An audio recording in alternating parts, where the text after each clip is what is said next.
नमस्कार, स्वागत है आपका। आप देख रहे हैं कल की तैयारी। मैं हूं आपके साथ प्रशांत पांडे। कैसा शो जो बाजार बंद होने के बाद आपकी घर आता है खास तैयारी। आज के बाजार का पूरा ब्यौरा हम आपके सामने रखते हैं और इस आधार पर कराते हैं कि आखिर आपको कल कहां नजर रखनी है।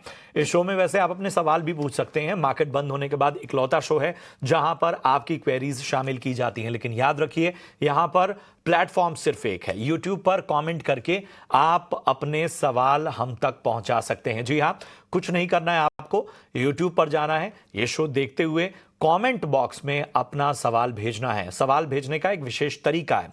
पहले अपना और अपने शहर का नाम बताइए, जिस स्टॉक पे आपने खरीदारी की है उसका नाम, किस भाव पे लिया है, कितनी क्वांटिटी में लिया है और सबसे जरूरी नजरिया आपका क्या है, लॉन्ग टर्म का या शॉर्ट टर्म का, ये जरूर बताइए।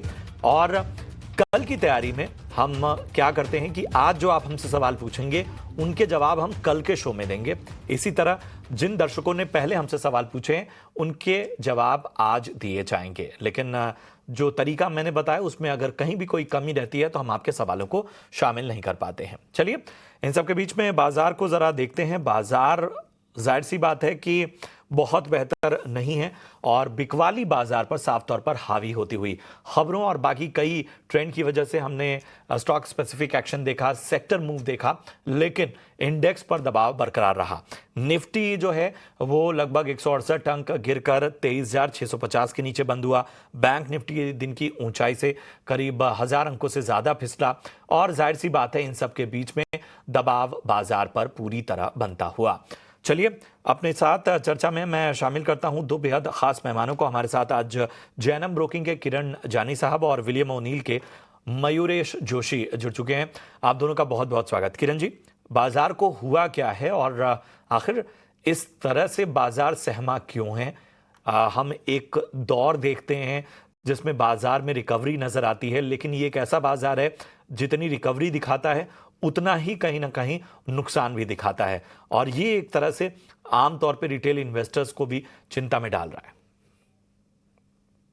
Good afternoon everyone. So overall जिस तरह की वोलेटिलिटी हम देख रहे हैं कि कोई घरेलू संकेत की अगर हम बात करें तो एक ही है कि बजट की तैयारी अब हमारे डोमेस्टिक मार्केट कर रहे हैं। इंटरनेशनल मार्केट में तो अभी हॉलिडे सीजन चल रहा है। ओवरऑल जिस तरह से रिसेंट जो एक करेक्शन आया था 24,800 से, उसके बाद मार्केट ब्रेथ काफी खराब हो चुकी है। हमने देखा है कि काफी सारे लार्ज कैप स्टॉक्स है जो अपनी 200 डेज मूविंग एवरेज के नीचे ट्रेड कर रहे हैं। सो मार्केट ब्रेथ काफी खराब हो चुकी है। उसकी वजह से हम देख रहे हैं कि जो रिकवरी आ रही है वो रिकवरी सस्टेन नहीं हो पा रही है। अगर इस रिकवरी को सस्टेन होना है तो आप स्टॉक लाइक इन एफएमसीजी पूरा सेक्टर अगर आप ईयर टू डेट देखोगे तो ऑलमोस्ट फ्लैट है, तो flat to negative return deliver कर चुका है। तो कहीं ना कहीं जब तक इस प्रकार के डिफेंसिव स्टॉक या तो लार्ज कैप ब्लू चिप कंपनियां रिटर्न या तो परफॉर्मेंस नहीं देती है, जैसे रिलायंस आप देख सकते हो कि वो भी अपनी 200 डेज मूविंग एवरेज के नीचे ट्रेड कर रहा है। सो ओवरऑल मार्केट ब्रेथ काफी खराब है, तो जिसके चलते बाजार में जो भी रिकवरी आ रही है वो हम कहीं ना कहीं टिक नहीं पा रही है। ओवरऑल टेक्निकल चार्ट की अगर मैं निफ्टी की बात करूं तो निफ्टी 200 डेज मूविंग एवरेज का भी रेजिस्टेंस फेस कर रही है।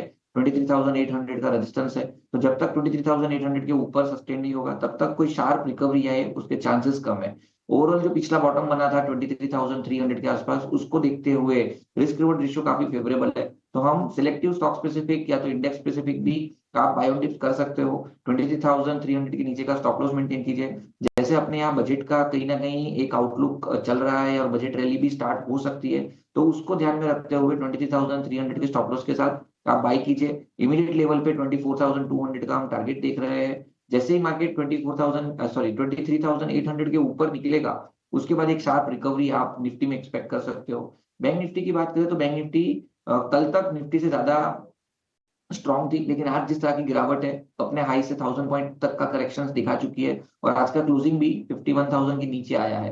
तो चांसेस है ये अपनी 200 डेज मूविंग एवरेज जो है 50,600 के आसपास वहां कहीं टेस्ट कर सकती है। तो बाय ऑन डिप्स की सलाह यहाँ पे भी रहेगी, क्योंकि तीसरी बार हो सकता है कि बैंक निफ्टी अपने 200 डेज मूविंग एवरेज को टेस्ट करके वापस बाउंस दे सकती है।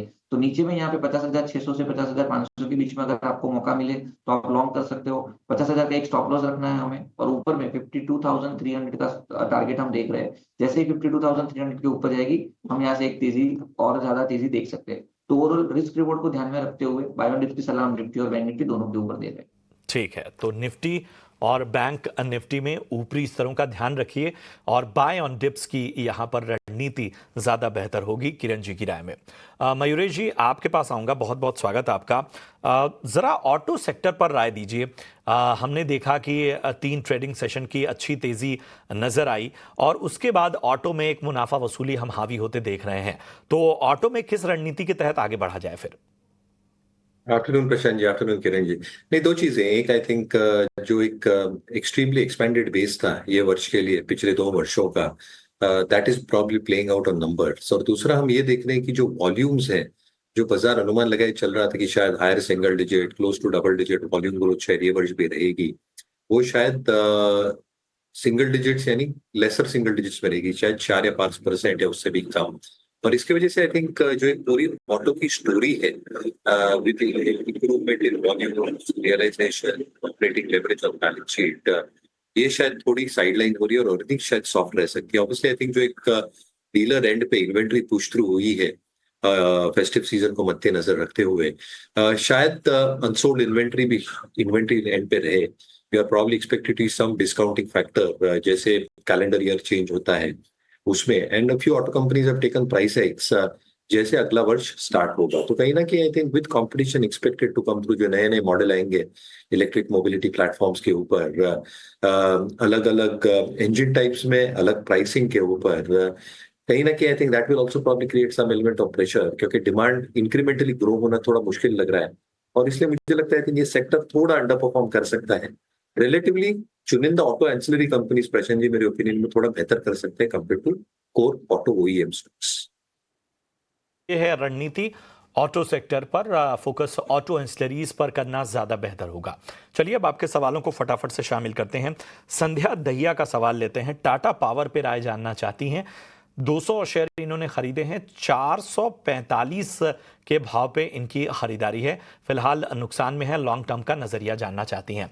किरण जी बताइए, टाटा पावर 445 की बाइंग, लॉन्ग टर्म का नजरिया। सो अगर टाटा पावर की हम बात करें तो टेक्निकली एक स्ट्रॉन्ग सपोर्ट जो था वो 400 का था। कहीं ना कहीं 400 का सपोर्ट टूट चुका है। साथ ही साथ अपनी सभी मूविंग एवरेजेस को तो उसने काफी अरसे से तोड़ के रखा है और उसके नीचे ही ट्रेड कर रही है टाटा पावर के प्राइसेस। तो काफी वीक चार्ट है। डेफिनेटली मेरे हिसाब से इनको एक बार अगर कोई ऊपर में उनको कोई मौका मिले 400 के ऊपर तो निकल जाना चाहिए। अगर ये 400 के ऊपर सस्टेन नहीं होता है तो चांसेस है ये और भी गिरावट दे सकता है। नीचे में जो अब नेक्स्ट स्ट्रॉन्ग सपोर्ट जो बन रहा है वो 370 380 का बन रहा है। अगर वो ब्रेक किया, क्योंकि वहां पे इलेक्शन डे के दिन की जो वोलेटिलिटी थी उसका भी लो का सपोर्ट है। तो एज ऑफ नाउ 370 का एक स्ट्रिक्ट स्टॉप लॉस रखें। अगर 370 ब्रेक होता है तो चांसेस है यहाँ से और भी गिर सकता है। हालांकि उनका व्यू लॉन्ग टर्म का है, बट वीकली और मंथली चार्ट को देख के भी एज ऑफ नाउ कुछ खास यहाँ पे रिवर्सल पैटर्न नहीं दिख रही है। तो मेरे हिसाब से 370 का एक स्ट्रिक्ट स्टॉप लॉस रखना चाहिए। ये दर्शक का सवाल लेते हैं। मुकेश पटेल, इन्होंने टाटा मोटर्स पर राय जाननी चाहिए। 730 की इनकी खरीदारी है, शॉर्ट टर्म का नजरिया, 1000 शेयर इनके पास है। बताएं किरण जी, क्या करना चाहिए टाटा मोटर्स में? बजाज ऑटो के Tata motor, Tata. Okay, Tata motor की अगर हम बात करें तो जिस तरह से डेली प्राइस सेट यहाँ पे दिख रहे हैं, पिछले 3 दिन की जो हमने देखा था कि रिकवरी थी, वो रिकवरी आज के दिन में फिसल आउट हो चुकी है। हालांकि कहीं ना कहीं मोमेंटम इंडिकेटर जो है वो एक्सट्रीम ओवरसोल्ड टेरिटरी में पॉजिटिव डाइवर्जेंस बना रहा है। तो एक बाउंस एक्सपेक्टेड है। मेरे हिसाब से इनको होल्ड रखना चाहिए। 710 का एक स्ट्रॉन्ग सपोर्ट है। लास्ट टाइम भी वहीं से हमने एक रिकवरी देखी थी। तो 710 के स्टॉप लॉस से आप होल्ड कीजिए। इमीडिएट लेवल पे जैसे ही 780 का लेवल क्रॉस होता है उसके बाद आप 820 830 तक की रेंज देख सकते हो। तो कहीं ना कहीं टाटा मोटर मेरे हिसाब से होल्ड रखना चाहिए। नए खरीदारी भी करनी हो तो कर सकते हैं 710 के स्टॉप लॉस के साथ। ठीक है, तो टाटा मोटर्स होल्ड करने की सलाह। यहां पर स्टॉप लॉस का विशेष रूप से ध्यान दीजिए, आगे बेहतर संकेत नजर आएंगे। बढ़ते हैं आगे और मयूरेश जी मैं आपके पास आना चाहता हूं। अगर हम सेक्टर्स पर फोकस करें, मेटल और माइनिंग पर जरा नजरिया दीजिए। हमने देखा है कि वहां पर भी मुनाफा वसूली हावी होती नजर आ रही है। और दिग्गज स्टॉक्स की अगर हम बात कर लें, वेदांता, सेल, नैल्को, ये सभी लगातार गिरावट झेल रहे हैं। और इसके अलावा अगर हम देखें एनएमटीसी, जीएमटीसी, यहाँ पर भी जो है वो प्रेशर साफ तौर पर नजर आ रहा है। बताइए क्या रणनीति लेकर यहाँ चला जाए? नहीं, थोड़ा सिलेक्टिव, इनफैक्ट थोड़ा कॉशियस रहना पड़ेगा दो चीजें के लिए प्रशांत। ये एक जो चाइना की रिकवरी है, ये कैसी होती है इस पर निर्भर करेंगे काफी मेटल कंपनीज। जो हमारी चाइना की रिसर्च टीम है, ऑब्वियसली जो रियल एस्टेट इन्वेंट्री है चाइना के कोर मार्केट्स में, मेट्रो एरियाज में हो या सेमी अर्बन एरियाज में हो, एक्सेसिव इन्वेंट्री है आई थिंक।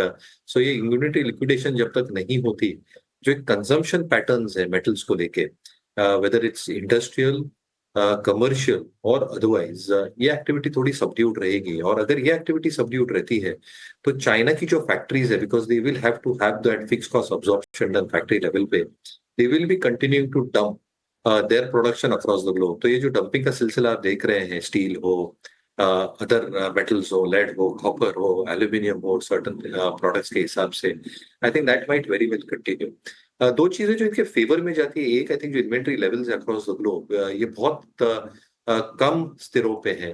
और इसकी वजह से जैसे रीस्टॉक वापस आएगा with global demand expected to come back, यहाँ एक्सपेक्टेशन है कि थोड़ी प्राइसिंग में स्टेबिलिटी आएगी। Pricing obviously is reflected through LME, और इसलिए आई थिंक ये दोनों फैक्टर्स डिटरमाइन करते हैं कि एलएमई प्राइसिंग कैसी होती है। LME prices are something which are get determined at are steel stroke mining company and as well. तो कहीं ना कहीं आई थिंक डोमेस्टिक ऑपरेशंस ठीक ठाक रहेंगे, बट क्योंकि एलएमई प्राइसेस सबड्यूड है, कहीं ना कहीं आई थिंक पूरा एडवांटेज शायद बैलेंस शीट पे मिलेगा नहीं। और चाइना प्लस ग्लोबल रिकवरी कैसे होती है, इस पे लार्ज पार्ट निर्भर करेगा। अगर ये बैक एंडेड होती है तो कहीं ना कहीं आई थिंक एक अंडर परफॉर्मेंस मेटल्स का शायद बरकरार रह सकता है। तो इसमें आई थिंक थोड़ा केयरफुल रहना पड़ेगा एट दिस जंक्चर। एक स्टार्टिंग पॉइंट होगा कि Q3 के नतीजे कैसे आते हैं और मैनेजमेंट कमेंट्रीज कैसी है, बट ये सेक्टर में आई थिंक अग्रेसिवली इन्वेस्ट करने की जल्दबाजी है। बिल्कुल। तो ये है राय मेटल और माइनिंग पर क्या फैक्टर्स हैं, उसका विस्तार से विश्लेषण किया मयूरेश जी ने। बढ़ते हैं कॉलर्स पर जिन्होंने हम तक अपने सवाल पहुंचाए हैं। गौरव ने आगरा से अपना सवाल भेजा है, बीईएल पर राय जानना चाहते हैं। 322 की इनकी बाइंग प्राइस है और फिलहाल जो है वो अच्छे खासे नुकसान में है। बताएं किरण जी, क्या नजरिया आपका बन रहा है बीईएल पे? सो बीएल की अगर हम बात करें तो 270 260 से जिस प्रकार की रिकवरी आई थी, हमने देखा कि 300 के ऊपर भी गया स्टॉक, लेकिन वहां से वो वापस फिसल आउट हो चुका है। कहीं ना कहीं अपनी 20 50 एंड 100 डेज मूविंग एवरेज के नीचे ट्रेड कर रहा है, और नेक्स्ट हम देख रहे हैं कि 200 डेज मूविंग एवरेज को अप्रोच कर रहा है। पिछली बार तो उसने 200 डेज मूविंग एवरेज से सपोर्ट लेके एक अच्छा बाउंस दिया था। तो एज ऑफ नाउ इनकी खरीदी 300 के ऊपर की है, लेकिन ओवरऑल जब तक ये 200 डेज मूविंग एवरेज के नीचे नहीं जाता है तब तक चांसेस है कि कुछ रिकवरी हम यहाँ पे देख सके। तो मेरे हिसाब से 280 या तो 277 का एक स्ट्रिक्ट स्टॉप लॉस के साथ इनको होल्ड रखना चाहिए। एज ऑफ नाउ 277 के स्टॉप लॉस के साथ ये होल्ड रख सकते हैं। ठीक है, तो 277 का स्टॉप लॉस रखिए और होल्ड करने की आपको सलाह। अनूप मोहंती का सवाल लेते हैं। जियो फाइनेंस पे 251 की इनकी खरीद है, 1773 शेयर इन्होंने लिए हैं, फिलहाल मुनाफे में है। किरण जी, क्या राय बनेगी जियो फाइनेंस पे? सो जियो फाइनेंस में या तो रिसेंटली हमने देखा था कि एनबीएफसी स्टॉक्स के अंदर एक काफी अच्छी रिकवरी दिखी थी, लेकिन ओवरऑल रिकवरी टिक नहीं पाई। सिमिलर वे जियो फाइनेंस की बात करें कि हम तो 300 से लेके हमने देखा कि ऊपर 350, जहां पे अपनी 200 डेज मूविंग एवरेज है, वहां तक की रिकवरी अगेन सस्टेन नहीं हो पाई। अब सस्टेन नहीं करे के भी साथ साथ में अभी आप देखो तो 300 के आसपास स्टॉक ट्रेड कर रहा है, अपने पिछले सपोर्ट के आसपास। अब यहाँ पे आप इंट्राडे चार्ट है तो डेली चार्ट देखोगे तो एक बुलिश हार्मोनिक पैटर्न भी बनी हुई है। तो कहीं ना कहीं लग रहा है कि ये जो गिरावट है वो यहाँ से थमती हुई दिख सकती है। तो मेरे हिसाब से इनको होल्ड रखना चाहिए। नए व्यूवर्स जो भी देख रहे हैं उनको भी अगर जियो फाइनेंस में एंट्री लेनी हो तो करंट मार्केट प्राइस से आप डेफिनेटली एंट्री ले सकते हो। 290 से 300 का इसका एक्यूमुलेशन जोन रहेगा। 290 के नीचे का आप स्टॉप लॉस मेंटेन करो। इमीडिएट लेवल पे 325 का हमारा टारगेट है। जैसे ही 325 का लेवल क्रॉस होगा आप 350 तक के टारगेट डेफिनेटली देख सकोगे। चीज के लेवल पर ध्यान दीजिए और वहां से आगे और ज्यादा बेहतर संकेत आपको नजर आएंगे। चलिए, इतने ही सवालों को हम शामिल कर पाएंगे, लेकिन इस बीच एक अहम खबर बता दें। अदानी विल्मर से बाहर होगा अदानी। जी हां, अदानी विल्मर जॉइंट वेंचर में पूरा 44% हिस्सा बेचेगी अदानी एंटरप्राइजेज। विल्मर इंटरनेशनल के साथ अदानी एंटरप्राइजेज का अग्रीमेंट है। अदानी एंटरप्राइजेज पहले कंपनी में 13% हिस्सेदारी बेचेगी। मिनिमम पब्लिक होल्डिंग के पालन के लिए 13% हिस्सा बेचेगी और बाकी 31% हिस्सेदारी का अधिग्रहण विल्मर इंटरनेशनल करेगी। अदानी के नॉमिनी डायरेक्टर्स ने AWL के बोर्ड से इस्तीफा दे दिया है। डील से मिले पैसे का इस्तेमाल कोर इंफ्रा की ग्रोथ पर होगा। एनर्जी और यूटिलिटी सेगमेंट में कंपनी ग्रोथ बढ़ाने पर फोकस करेगी। तो अहम खबर है, अदानी विल्मर से बाहर होने वाला है अदानी एंटरप्राइजेस। तमाम हमने इसके जो रेशियोज थे, अनुपात थे, वो सभी आपके सामने रखे, किस तरह से ये तमाम प्रक्रिया पालन होगी। और इन सब के बीच में इस खबर के इम्पैक्ट के आधार पर अगर हम किरण जी समझना चाहें तो बताइए, कैसे देख रहे हैं अदानी विल्मर, अदानी एंटरप्राइजेस को? तो अदानी एंटरप्राइज की अगर हम बात करें तो जिस तरह से ओवरऑल चार्ट पैटर्न हम देख रहे हैं कि रिसेंटली जो एक प्राइस करेक्शन आया था उसकी वजह से चार्ट के ऊपर एक गैप क्रिएट हुआ था। अब कहीं ना कहीं 2 बार से हम देख रहे थे 40 2550 के आसपास स्टॉक ने रेजिस्टेंस लिया, लेकिन अब की बार जब रेजिस्टेंस लेके स्टॉक नीचे आया तो हायर लोज बनाए थे और उसके बाद आज की ये न्यूज की वजह से जो रिकवरी आई है कहीं ना कहीं 2550 के ऊपर क्लोज दिया है। तो ये पूरा गैप फील हो सकता है, स्टॉक काफी दिन के बाद अपनी 20 दिन की मूविंग एवरेज के ऊपर भी है, तो चांसेस है कि आप ऊपर में 2800 तक के लेवल यहाँ देख सकते हो। तो बाय एंड डिप्स की सलाह रहेगी 2500 के नीचे का स्टॉप लॉस के साथ अदानी एंटरप्राइज में, और ऊपर में कहीं ना कहीं आप 2800 तक के टारगेट देख सकते हैं। ठीक है। मयूर जी, आपसे भी अडानी ग्रुप ऑफ स्टॉक्स पे अगर बात करना चाहें तो बताइए, कैसे देख रहे हैं आप? मयूर जी, आप तक आवाज पहुंच रही है? नहीं तो आई think with in the group I think Adani ports comfortably placed है हमारे ओपिनियन में, क्योंकि जिनके पेट ऑपरेशन पे वॉल्यूम ग्रोथ है, एक्सपेक्टेशंस है कि जो हम नंबर्स में इंप्रूवमेंट देख सकते हैं, शायद पोर्ट्स की balance sheet more resilient and more attuned in terms of a reasonable and stable earnings growth, तो शायद पूरे ग्रुप में अडानी पोर्ट्स एक चुनिंदा और बेटर प्लेस स्टॉक है। राय हमारे दोनों एक्सपर्ट्स की ओर से अदानी ग्रुप ऑफ स्टॉक्स में, और खबर भी हमने आपके सामने रख दी। चलिए इसी के साथ बढ़ते हैं आगे, लेकर आते हैं वीआईपी शेयर्स।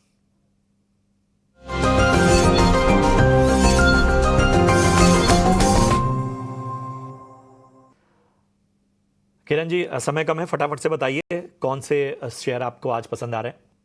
तो हमारी तरफ से 2 कॉल है, दोनों कहीं ना कहीं फार्मा सेक्टर से ही हम कॉल दे रहे हैं। तो पहला जो है वो सिप्ला रहेगा। सिप्ला का आप डेली चार्ट देखोगे तो वहाँ पे एक डबल बॉटम पैटर्न ब्रेकआउट हमें देखने को मिल रहा है। तो सिप्ला हमारा पहला कॉल भाई है, 1520 के आसपास की क्लोजिंग है, हम लॉन्ग करके जाएंगे, 1550 तक के टारगेट रहेंगे और 1504 एज अ स्टॉप लॉस हमें मेंटेन करना है। एक और फार्मा से ही है, वो है एल्केम लेबोरेटरी। एल्केम लेबोरेटरी में भी आप देखोगे तो यहाँ पे भी क्लियर कट एक फॉलिंग चैनल ब्रेकआउट के बाद डबल बॉटम पैटर्न ब्रेकआउट है। 5565 के आसपास का क्लोजिंग है, लॉन्ग करके जाएंगे, 5620 का हमारा टारगेट रहेगा and 5540 as a stop loss हमें मेंटेन करना है। फट से अपनी कॉल दें। तो मेरे ख्याल से I think Karur Vysya bank काफी पसंद आ रहा है। जो EPS RS rating institution holding हम कैंसिल में देखते हैं, सारे पैरामीटर्स करूर फुलफिल कर रहे हैं। Deposit growth year on quarter अच्छी रही है, कासा में अच्छी बढ़ोतरी हुई है, एसेट क्वालिटी प्रेशर्स कम हुए हैं, GNPS net inflows every passing quarter कम हुए हैं, पिछले तिमाही में भी अच्छे खासे कम हुए हैं। जीएनपीएस एट 1.1, नेट एनपीएस एट 0.28। अगर हम पूरी स्प्रेड बुक देखें including net NPS restructured that is not including fund एक TCR is at 96%। इसलिए जो भी हम पहलू देखते हैं इंक्लूडिंग कॉस्ट इनकम रेशियो जो डिक्लाइनिंग ट्रेंड दिखा रहे हैं, कैपिटल एडिक्विटी जो 15% के ऊपर है, एक स्टेडी स्टेट ग्रोथ शायद आ सकती है विच विल इंश्योर जो निम्स का एक स्टेबिलिटी एट 4.12% मेंटेन, और return ratios ROE is 1.1, ROE is 17% के मेंटेन लिए एक्सपेक्ट हो सकते हैं। मुझे लगता है करूर वैश्य बैंक वैल्यूएशंस में और जो ओनिल के बारे में देखते हैं इसमें एप्रोप्रिएटली।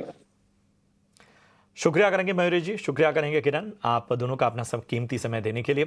फिलहाल कल की तैयारी में मेरे साथ इतना ही, दीजिए इजाजत। आप देखते रहिए ET नाउ स्वदेश। नमस्कार।